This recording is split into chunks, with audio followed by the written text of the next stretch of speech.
Mettant à profit les assises de la Banque africaine de développement prévues à Brazzaville du 26 au 29 mai 2026, les gouvernements des deux Congos, pays aux capitales les plus rapprochés au monde, ont rendu public l'appel à proposition des offres destinées notamment aux 5 soumissionnaires qui avaient été préqualifiés lors des précédentes phases de cette procédure qui vise à terme la construction d'un pont route-rail entre Kinshasa et Brazzaville. Long de 1575 mètres, ce pont qui sera jeté vers Maluku avec 2 fois 2 voies routières et une voie ferrée au milieu comprendra également des voies d'accès dans les deux pays que finance déjà la Banque africaine de développement. Gain de temps, réduction des coûts économiques, réduction des temps d'immobilisation des marchandises avec un taux de rentabilité de 16% envisagé, ce projet boostera les économies de deux pays, se sont accordés à dire les différents orateurs lors des prises de parole de cette cérémonie qui a eu lieu à Kintele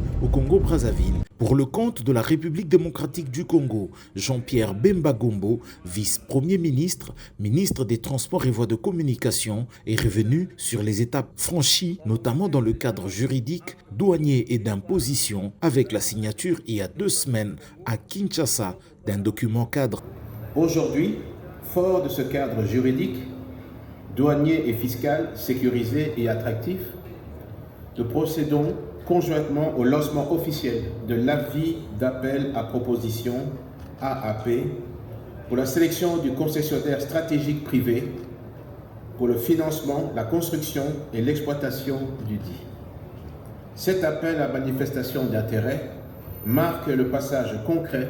de la phase d'étude à la phase d'opérationnalité de ce grand chantier.